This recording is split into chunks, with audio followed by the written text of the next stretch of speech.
swear he did this on purpose. Our speaker today is U.S. Senator John Kennedy. Mr. Kennedy was elected to the U.S. Senate in 2016. He has built a distinguished career as a conservative champion for the people of Louisiana and a dedicated watchdog of taxpayer money. Senator Kennedy serves on the Appropriations, Banking, Budget, Judiciary, and Small Business Committees in the U.S. Senate. He serves as the top Republican of the Appropriations Subcommittee on Energy and Water Development, Judiciary Subcommittee on Federal Courts, and Banking Subcommittee on Economic Policy. Prior to his election to the Senate, Senator Kennedy served as State Treasurer of Louisiana for 5 terms. As Treasurer, he oversaw the state's multi-billion-dollar investment portfolios. He also oversaw local and state bond issues and returned millions of dollars in unclaimed property each year. Senator Kennedy served as Secretary of the Department of Revenue, Special Counsel to Governor Romer, and Secretary of Governor Romer's cabinet. He was also an attorney and partner in the Baton Rouge and New Orleans law firm of Chaffee McCall. Senator Kennedy graduated magna cum laude in political science, philosophy, and economics from Vanderbilt University, was president of his senior class, and was elected to Phi Beta Kappa. He received his law degree from the University of Virginia School of Law and earned a Bachelor of Civil Law degree with first-class honors from Oxford University, Magdalen College in England. Senator Kennedy served as an adjunct professor at Louisiana State University's Paul M. Hebert Law Center from 2002 to 2016. He has regularly volunteered as a substitute teacher in Louisiana public schools. He resides in Madisonville, Louisiana, with his wife Becky and their 2 dogs. The Kennedys are founding members of their local Methodist church. Ladies and gentlemen, it is my honor to introduce our guest speaker, Senator John Kennedy.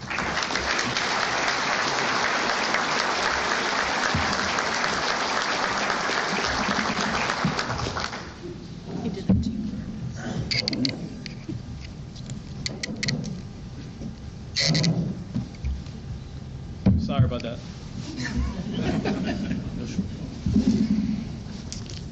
You honor me with this invitation today. I want to talk about what you want to talk about.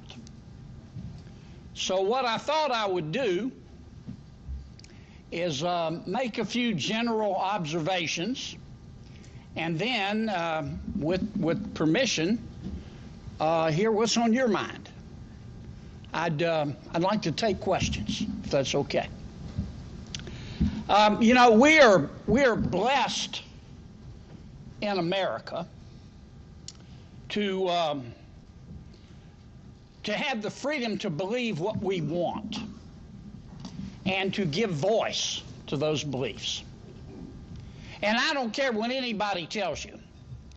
You are not free if you can't say what you think. You are not free if you can't say what's on your mind. And that's just a fact. So I think it's very important to speak your mind. So I do. Now that makes some people mad. But I try really hard not to care what anybody or anyone thinks about me. Except dogs. I really like dogs. Sometimes some of my friends will say, Kennedy, how do you sleep at night knowing that there are people out there that hate you? And I tell them the truth, with the fan on. Because one of the barometers for whether I'm doing my job is whether I'm making the right people mad. And I'm going to keep doing that until you tell me to come home. So permit me, if you will, to spend a few minutes telling you some of my core values, what I believe. I believe that the United States of America is star-spangled awesome. I believe that our country is the greatest country in all of human history, and the whole world knows it. Let me ask you something.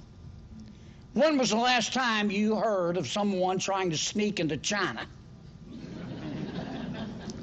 People want to come here. Even people who hate our country don't want to leave it. And I'm very proud of that. I believe that our country was founded by geniuses. They were geniuses. I believe that our country was founded by geniuses. But at the moment, it's being run by idiots.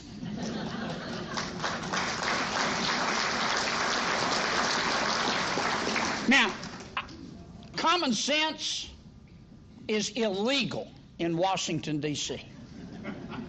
I have seen it firsthand.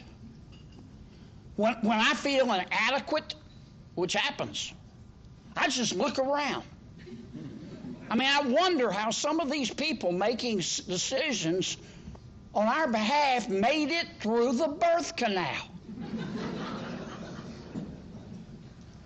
I believe that Republicans are not perfect. We are not. We're not perfect. But the other side is now crazy. Americans do not deserve to be governed. They don't.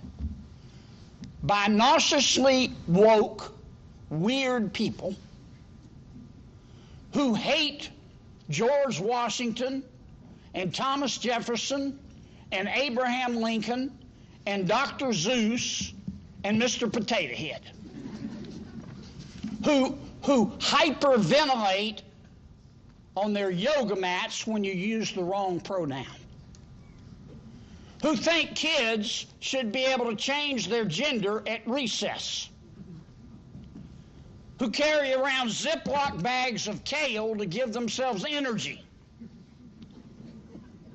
and who think they're better than us. And by the way, kale to me tastes like I'd rather be fat. I believe that what we accomplished, Republicans aren't perfect now, but I believe that what we accomplished when my party was in control of Washington, D.C., has made America better and has made your lives better. Just stop and think about what we were able to do over 4 years. We cut taxes. We increased wages. People at the lower end of the wage scale saw their income go up twice as fast as those at the upper end. The average American family had an extra $4,000 to spend. We created 7 million new jobs. We deregulated the economy. We secured our border. We secured our streets. We put criminals in jail. We strengthened our military. We controlled inflation. For the first time in my lifetime, we stood up to China. And we confirmed 234 of the finest women and men you will ever meet, including 3 new justices on the United States Supreme Court to the federal bench. And I am very proud of that record.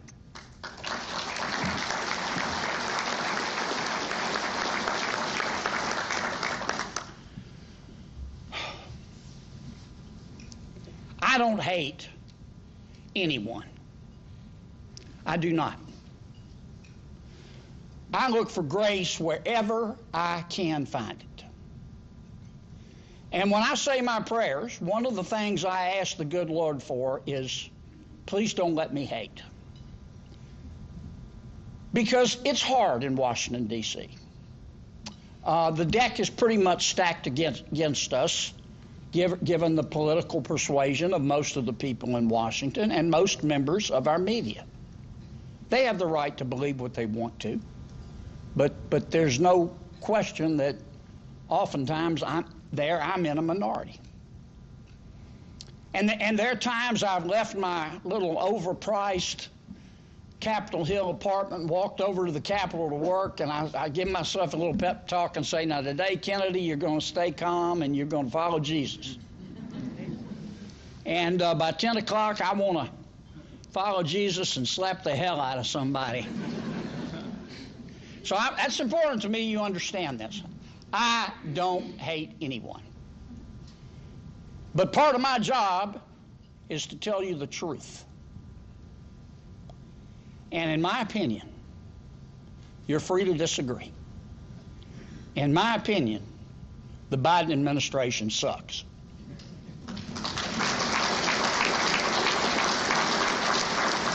And I don't say that lightly.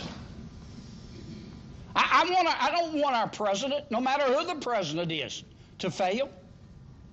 But President Biden, he has mismanaged COVID.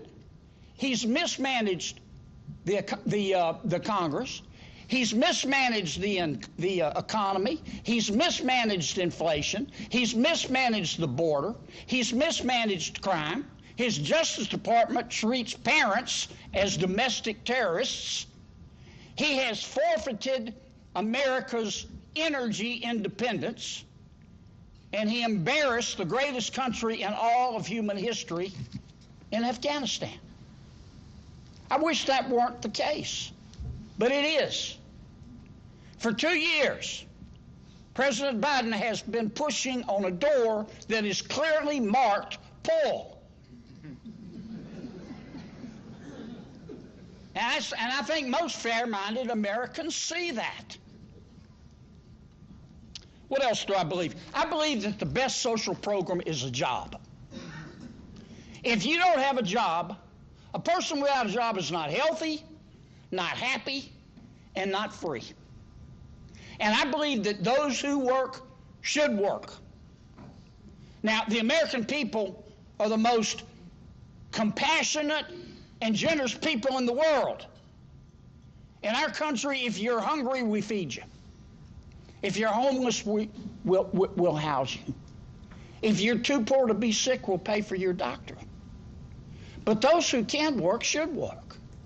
These social programs were meant to be bridges, not parking lots. What else do I believe? I believe that if you worked hard and earned it, you should get to keep most of it. Why? Because you earned it. Now, the truth of the matter is that we don't run deficits in Washington, D.C. because we tax too little. We run deficits in Washington, D.C. because we spend too much. Duh.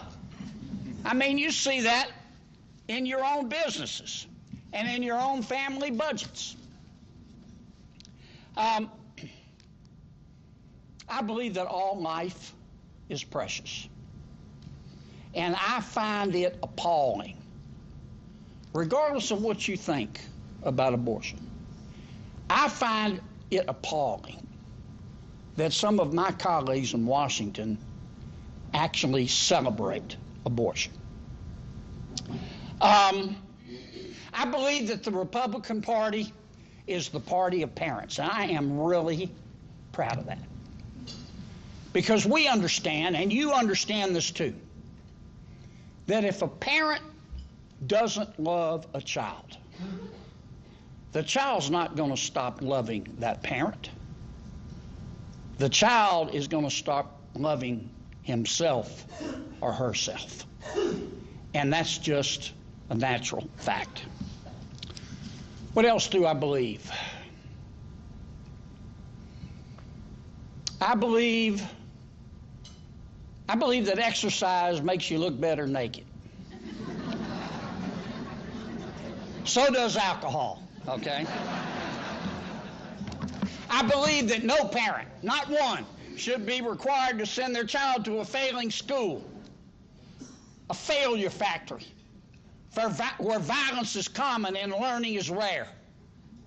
Now, I know that's a state issue, as more so than federal, but our legislature, thank you, ladies and gentlemen, just passed a bill that says you're not going to get out of the third grade until you can read. And we're going to give those kids who learn less quickly than others the support that they need, because a child who gets out of the 3rd grade and can't read is 4 times more likely to quit high school. Kids quit high school in 3rd and 4th grade. Now, Baton Rouge, my colleagues in state government, we all together need to do a better job in terms of grading our schools. We were one of the first in the country, I was there with Governor Romer, to actually start measuring progress in our schools. And we've done a good job, but through the years we have watered those standards down. And we're just kidding ourselves. 40% of our schools from K through 8th grade are graded A or B schools. But we all know that 70% of our high schools are not A or B schools. We've got to be realistic with ourselves. I believe that we should have an election day, not an election month. And I believe that you ought to have to prove you are who you say you are in order to vote. If we do that,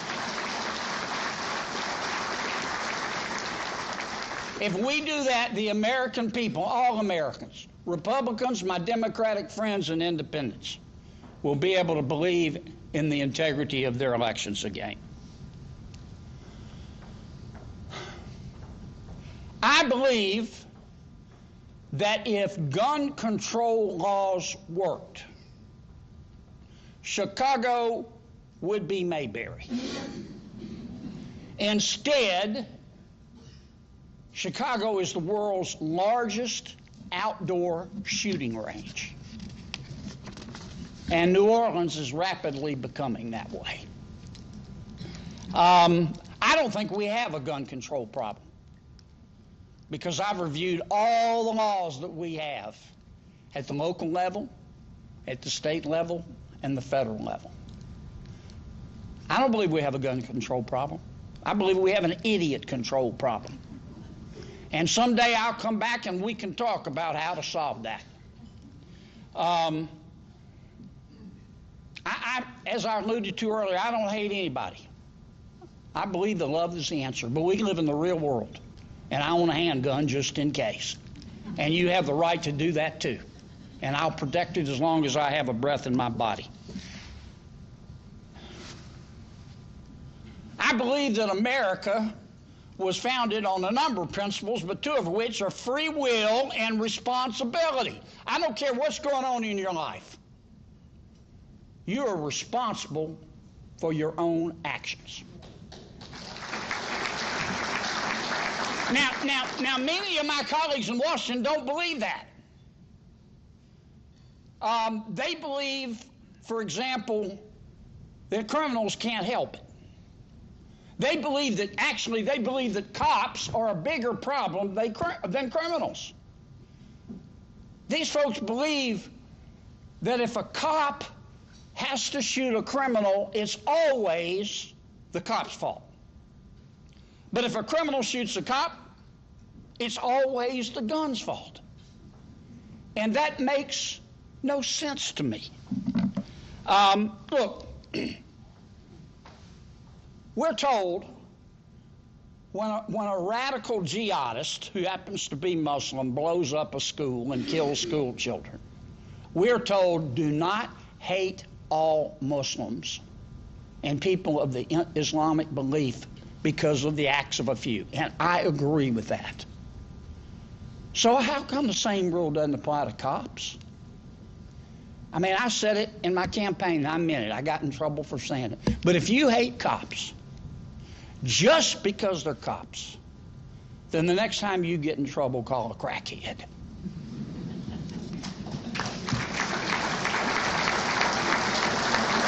Just a couple more topics, because I know you all work for a living, and I do want to take questions. I believe that weakness invites the wolves. Peace through weakness never works, folks. It doesn't. And if we are going to be free and have a free world, we're going to have to stand up to Russia and China and North Korea and Iran. Now, let me say a word about a subject that we're not allowed to talk about anymore, which I deeply regret. and that's race. The United States of America is not perfect. We're not. But we are good. And we've made a lot of racial progress in our country. And I'm proud of that. Like every other civilization in the history of humanity, America caught the disease of slavery, but we beat it back. And since that time, we have passed civil rights laws in, I want to be sure I'm accurate here, in 1866, 1871, 1875, 1960, 1964, 1968, 1990, 1991, and I'm probably leaving some out. And again, we're not perfect, but we are good. And the truth of the matter, I remember a time when if you polled the American people, white, black, and brown, and said, do you believe in interracial marriage? A majority would say no. Today, pollsters don't even bother to poll it because it's well over 90%. America isn't perfect, but we are good and getting better. And the truth of the matter is, I know there's racism in our country. There's racism in every country. But the truth of the matter is that most Americans don't think that much about race, not as much as some of my colleagues in Washington think they do, because they understand that souls have no color. They understand that to a bear, we all taste like chicken. Two final points. I believe, how many of you have been to Arlington National Cemetery? If you haven't, go. If you've been, go again. I believe that Arlington National Cemetery contains 400,000 reasons why you should stand your ass up for the national anthem.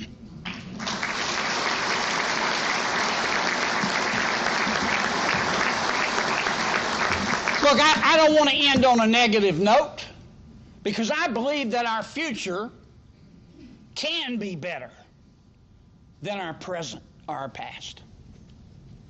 I believe that we're all only as good as our dreams, and we're all only as valuable as our children. But I'm not going to bubble wrap it. The water in Washington, D.C.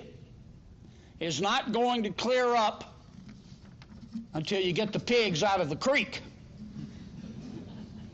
And nobody is coming to save us but ourselves. Nobody is coming to save us but ourselves.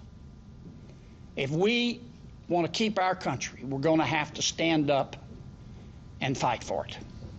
Now, the elites in Washington, D.C., not all of them, they're not all elites, but there are plenty of them, they call us deplorables. They think we're not real people. Well, we are real people, and we need to get real mad. We'll be fine, but we've got to remember who we are as Americans. Look, I don't know how my story's going to end. I guess none of us do, but my business is pretty precarious. I don't know how my story's going to end, but I'll promise you this, by God, until you tell me to come home, nobody will ever be able to say that Kennedy quit. God bless you, and God bless this country.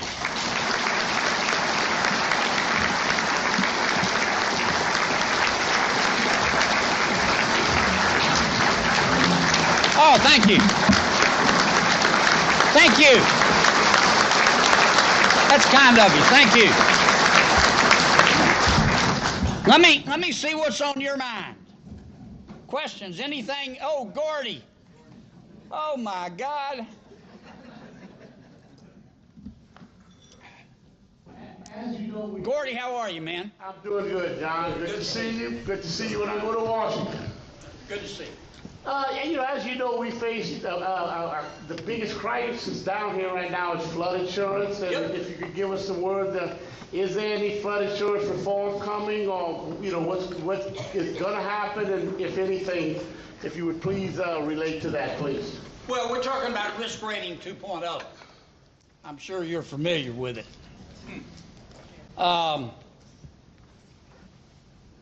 I met with FEMA. They won't meet with me anymore.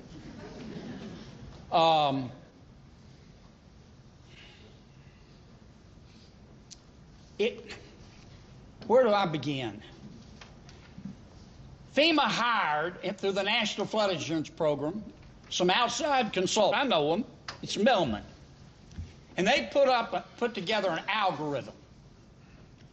And this, they say, can look at your home, not your community, but your home, and predict over the next 35 years if it's going to flood. That's what they say. So the first time I met with them, I said, boy, that sounds swell. Can I see that algorithm? And they said, no. If we showed it to you, we'd have to kill you. Now, I still haven't seen the algorithm. I was willing to hire someone to go in and look at the algorithm. But I still haven't seen it, but I know enough about it now to know that they're going to raise everybody's premiums by 18% a year, and they don't give us credit for our levies. I've introduced two bills. One would require FEMA, they work for us, to explain how they're coming up with these premiums. The second bill that I've introduced would cap the rate increases. We'll try to go further later, but not at 18%, at 9%. But I can't pass them without Democratic votes. And I can't get Democratic votes until President Biden tells my Democratic colleagues to vote for him. And that's just a fact. President Biden can fix this in one phone call. And the American people and the people of Louisiana, they're not asking for something, for nothing. They're just asking to understand what their government is doing to them and understand the principle that it doesn't do any good to offer insurance to people if they can't afford it. And that's where we are. If I could make him, and I'm not suggesting he doesn't care, but Governor Edwards happens to be a Democrat. Governor Biden happens to be a Democrat. I wish our governor, God bless him, I don't hate anybody, but I wish he would chase President Biden like a hound from hell until he does something. What else? And by the way, I have a bill in to extend the flood insurance program by a year. It's about to expire, and I'm a little worried about this fight we're about to have in Washington about shutting down the government. Thanks for your good work, Gordy. Who else? John. Yeah, let me get you in a second, Senator. Let me get this gentleman here. Yes, Senator, I'm sure, I don't know if you recognize.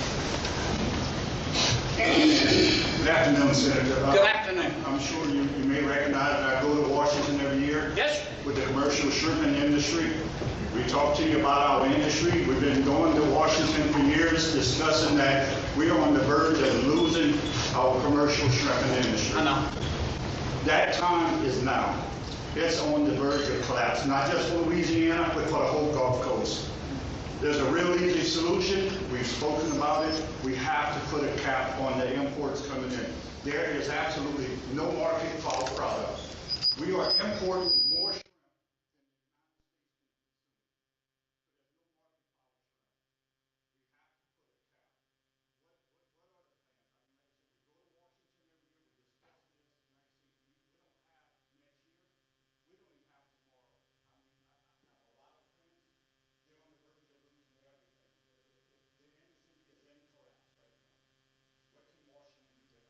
Well, I'm very well aware of the problem.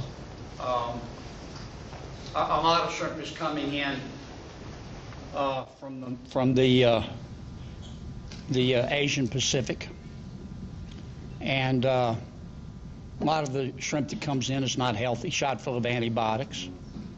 It'll make you grow an extra ear. And additional tariffs would stop it. I think there are two things we can do. Number one, we've got to convince people to eat Louisiana shrimp. Just that simple. We've got to support our own people. But the second point I would make, as I've told you before, my party doesn't control Washington, D.C. I'm working hard for us to take back control. But my Democratic colleagues support Washington, D.C. And I can tell you, because I've discussed it with the White House, there's no way the White House is going to impose those tariffs. And I can't pass the bill in Congress because I can't get Democratic votes. Now, that may not be what you want to hear, but that's the truth. Senator. First of all, John, thank you for being here. Appreciate you being here. I watched an exchange in a committee hearing between you and a woke Tulane professor.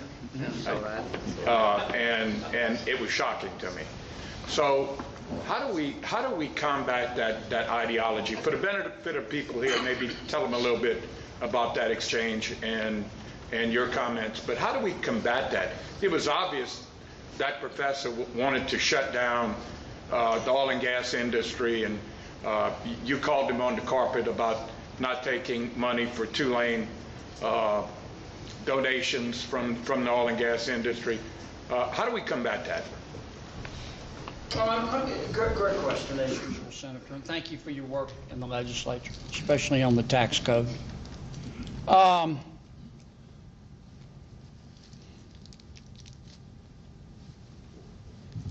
Our weather's changing. Our weather always changes. For as long as I can remember, we've had climate change every year in Louisiana. It starts in June and ends in the end of September. We call it summer. But I don't mean to make light of the problem. I think the CO2 emissions in our atmosphere have increased. The subject has become so politicized that I'm not sure who to believe. My suspicions are that the problem is not as bad as some, though it may be bad, it's not as bad as some of our experts say, and that our solutions that government has are not as good as some of the experts say. My biggest problem with the Biden administration is that it has no overarching plan. It just wants to start spending money. And we're not talking about $1 million here and $1 million there. The Inflation Reduction Act, inaccurately named, spends over $1.2 trillion a year. And the infrastructure bill was really a climate bill. I didn't vote for the infrastructure bill. They came to me and said, Kennedy, you need to vote for this bill. I said, why? They said, well, it's going to make Joe Manchin happy. We need his help. I said, well, I'm sorry if Joe's sad, but let me read this bill. And I read it. And don't take my word for it. The Wall Street Journal says it's 23% infrastructure. The rest of it is a climate change bill. And I told him, no, I'm not voting for this. I'm not going to buy a car to get the cup holders. You want to do an infrastructure bill, let's wait a year till we take back the House, and then we can negotiate a real infrastructure bill. So we're throwing a lot of money at the problem. But it doesn't matter how much money we spend in America. If we spend, and I think to make America carbon neutral, no new CO2 emissions, by 2050, I think it will cost, some estimates I've seen, around $50 trillion. $50 trillion. And you know how much it's going to lower world temperatures? Zero. None. Nada. Because India and China and Sub-Saharan Africa and South America are going to keep using fossil fuels. And when I asked my friends in the administration about this, they just keep saying, well, we've got to set an example. I said, how about setting this example? Let's go to President Xi in China and say, you spend $50 trillion and then we'll follow you. But they don't want to do that. And that's my biggest problem with all of this. I was just in, when we're not in session, sometimes they send senators on diplomatic missions, and I've been on several. I mean, it's wonderful to see other parts of the world. It's work. We're in meetings all day and diplomatic dinners at night. But about 4 months ago, I was in Singapore, Thailand, and Vietnam. Wonderful people. And if you ask them, we met with their senior leadership, if you ask them about, what do you think about climate change? Oh, we are all for clean energy. And we're ready to go. And we'll start tomorrow, as soon as you send us a check. They expect the American people to pay for it. And so all this, I'm not going to support this business, Brett, of just throwing money at the wall and seeing what sticks. I'm not. So color me skeptical. What else? I have a question. Yes, sir. You show me, President. Yes. We just, NOAA just enacted what's called the rice whale zone. The what? Rice whale zone. NOAA just enacted was the rice whale zone in our Gulf of Mexico. It extends from Pensacola to Brownsville. You have an area from 300 feet of water to 1,300 feet of water, which now all the ships, all boats, supply boats, any type of boat can't travel at night, and you have to travel only at 10 knots during the day. Now, a lot of people don't know about this. We're just finding out about it. It was enacted August 18th that it was enacted. So my point is, how can NOAA just come in being sued by the Sierra Club, come in and enact this law on all the shipping industry, all the oil field industry, which now is going to make our American economy go up, everything go up in value, because now you're going to have the shipping industry is going to have to wait till the ships come in, because they can't cross this at night. So my point is, how can somebody like NOAA or all of these organizations come in and enact all these laws and all these rules on us without Congress or anyone passing these laws? So I just want to know, because right now that's put a hurting on the shipping industry, the cargo industry, especially the oil field industry, that we have all these deep water rigs that are going out here, that the supply boats are going out there to fuel, and they can't travel at night in this area, or only 10 nights during the day. So I just want to know how they can enact something like this. Thank you. The American people get so much government that they choke on it. And about 70% of it is coming out of the fourth branch of government, the administrative state. The bureaucracy is breathtaking. It's astounding. It's like this giant rogue beast. They're unelected. They promulgate their own laws. They're called rules. They litigate those rules in their own courts in front of judges they appoint. Our United States Supreme Court, I won't bore you with the details, but by changing something called the Chevron Doctrine, is cutting back their power. But we got a long way to go. In terms of your rule, I'm not familiar with it. I'm about to become very familiar with it. Leah and Jake with my office here are going to get information from you, and it may be, if I can get the Democratic votes, that we can reverse that in the Senate. And then I'll try to talk to my House colleagues. Look, I'm an all of the above energy type guy. I support wind and solar and hydro and hydroelectric and nuclear, but I also support oil and gas. And a lot of the folks in Washington now do not.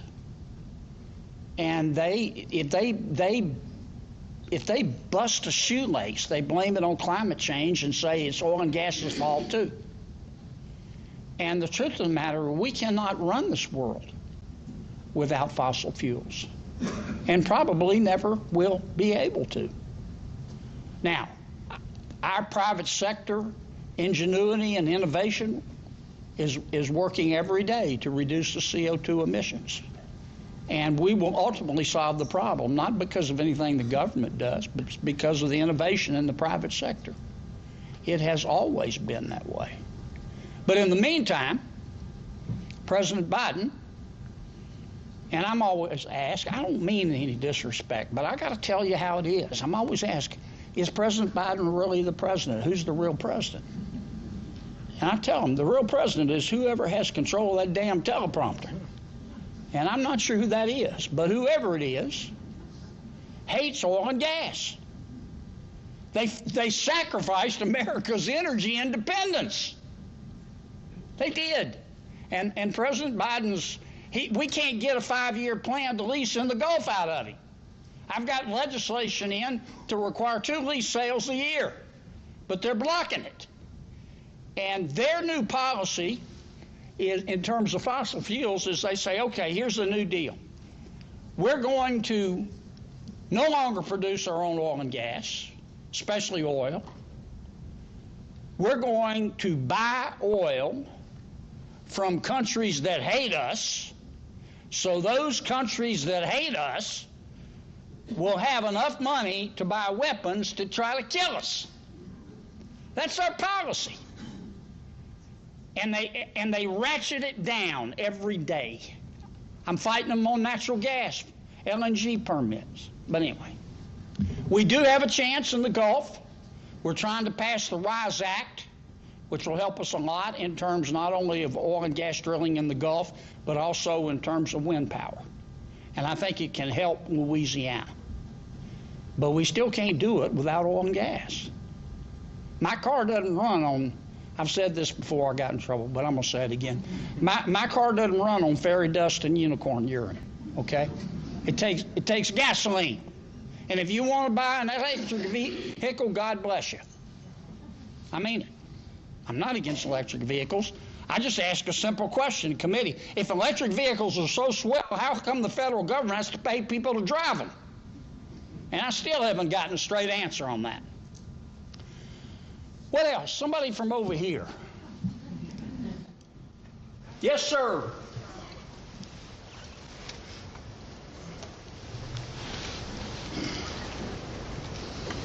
My name is Ronald Lambert. I'm a Vietnam-era veteran.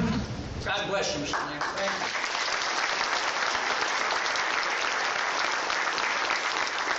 I'm also a 5-time cancer survivor. I've been blessed. I've been 5 cancers.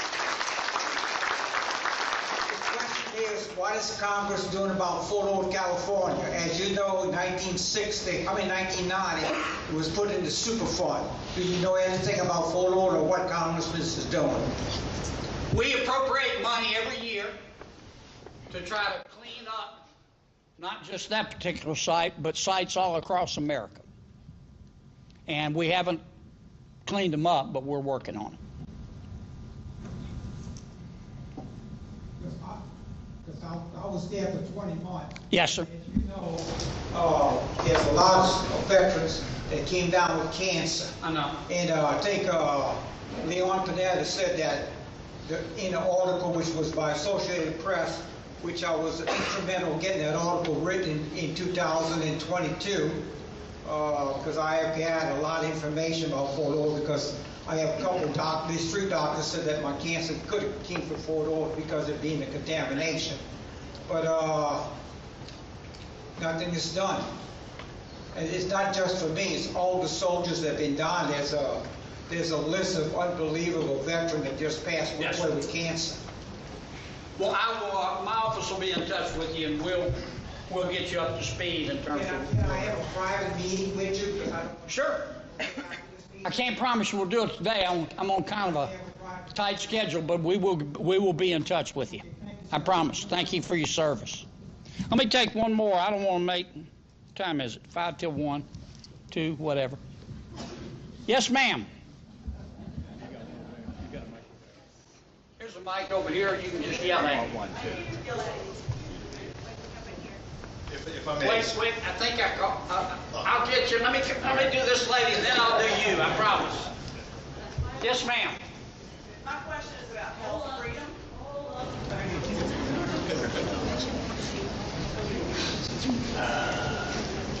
My question is about health freedom. We've all been through COVID over the last 3 years, and it's very likely that we're going to have another round of some sort that's coming our way. And I know you're at the federal level, we're at the local level, but my question is, what can we do as a community or a state to say no to unconstitutional mandates that mask our children, that close our schools, that sacrifice the kids for the elderly die alone. We want to be able to say no, and we need help with that because there's a lot of fear involved in telling the, quote, federal government, no, we're not going to do that. So I'm just wondering what your thoughts are on how we can fight that at the local level so we don't go through that again. Well, how can I put this? We're going to have to get some new conspiracy theories because all the old ones turned out to be true.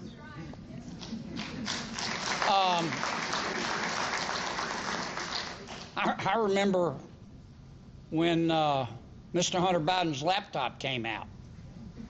And everybody in the federal government and most members of the press said it's just Russian propaganda.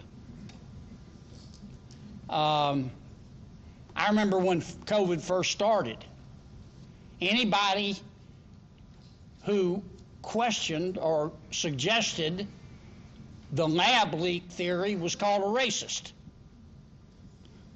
We learned a lot in the pandemic, and a lot of people got hurt in the process. I think if we ever go through one again, God forbid, that you'll see a lot of things done differently. Not because of Washington, but because the American people will demand it. They will demand it. Don't get me started on Dr. Fauci. I tried to work with him. Dr. Fauci didn't tell us the truth. That's just a fact, and we know that now. The most important thing we can do, and President Biden just got around to stopping funding for the Wuhan Institute within the last 6 months. What we've got to do, and we will, if we ever get back in charge, and we will, is find out in what labs throughout the world they're doing gain-of-function research. And find out not only whether they're doing it, but whether they're doing it with the American people's money, and what we can do as a people in all of the country to control it. And you can't depend anymore on the World Health Organization. We're the biggest funder of the World Health Organization. And if you took President Xi Jinping in China and turned him upside down and shook him, the World Health Organization would fall out of his pocket. They do what he says. But we learned a lot. last one. Yes, sir. Most people in this room, including myself, watched those debates last night, the debate last night. Yeah. And I'm sure you did too. I did. So I'm real curious as to what you thought about that exchange. Well, I did. I watched most of them. I got a few phone calls I had to stop and take, but I watched most of it. I'm not going to pick winners and losers. American people can make up their own mind. I'm a big believer that competition makes us all better. And I tried to view the debates and then think about them later through two lenses, knowing that President Trump was also in the race. I mean, he was not there, but he's clearly ahead in the race. And then thinking about, well, if President Trump wasn't running, trying to evaluate the candidates from that standpoint. The one thing, if you ask me to pick the one thing I took away from that debate is that my party has a deep, deep bench. We have a very deep bench. And I think any single one of those candidates last night that I watched could beat President Biden. I'm not an expert at many things, if any, but I know how to read a poll. And the American people, at least a majority, have figured President Biden's administration out. He's polling right up there with a fungal infection, as best I can tell. And it's not because they hate him. Fairly or unfairly, many people think he's too old. Many people think he ought to be, instead of being president, he ought to be selling catheters on late night TV or something. I'm not saying I agree or disagree, but that's what the opinion polls show. And the one single issue, and this is gutting the American people and gutting my people in Louisiana like a fish, is inflation. Many people in Louisiana are getting really good at barely getting by. And you should not have to take an early distribution from your retirement account or go sell blood plasma in order to go to the grocery store. And President Biden said, oh, yeah, inflation's coming down. What it is, thank you. Thank God. You know what that means? That just means it's rising less quickly. And if you exclude food and energy, which true economists do, we're at about 4%. But that's down from 9, so that means it's just rising less quickly. But guess what that also means? The high prices are permanent. The only way we can get the prices down, which is called deflation as opposed to disinflation, is to go into a deep recession. So we're stuck with these high prices. And the average Louisiana family, the median household income in this state, we're not a wealthy state, is about $50,000 to $55,000 a year. I've run the numbers. President Biden's inflation cost the average Louisiana family $750 a month, not a year, a month. That's over $9,000 a year. It's gutting our people like a fish. And where do they get that money? Maybe they've gotten a pay increase, but not $9,000 a year. They've maxed out their credit cards. They've used all their stimulus money. They've broken into their children's college savings account. And this is, I don't care what anybody says, inflation is man-made. And that man's name is Joe Biden. I watched it happen. I wouldn't vote for it, and I wish I could have stopped it. But you didn't have to be Einstein's cousin to figure out that when you spend this amount of federal money into this economy and stimulate it like that and borrow this much money, you're going to have inflation. Folks, it's been a treat. Thank you for having me. I'll try to get back as soon as I can. God bless you.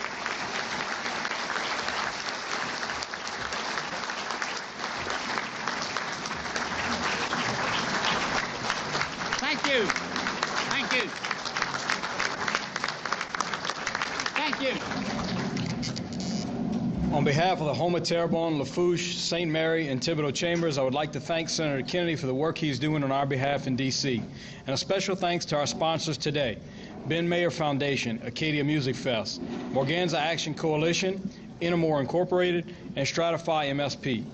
We want to also thank the staff and host at Cypress Columns for a delicious meal, and to all our chamber representatives for putting this event together. This officially ends our program. We ask that Senator Kennedy, our chamber chairs, chamber presidents, and all sponsors please remain on stage for a few quick photos. Thank you all for attending today. Safe travels.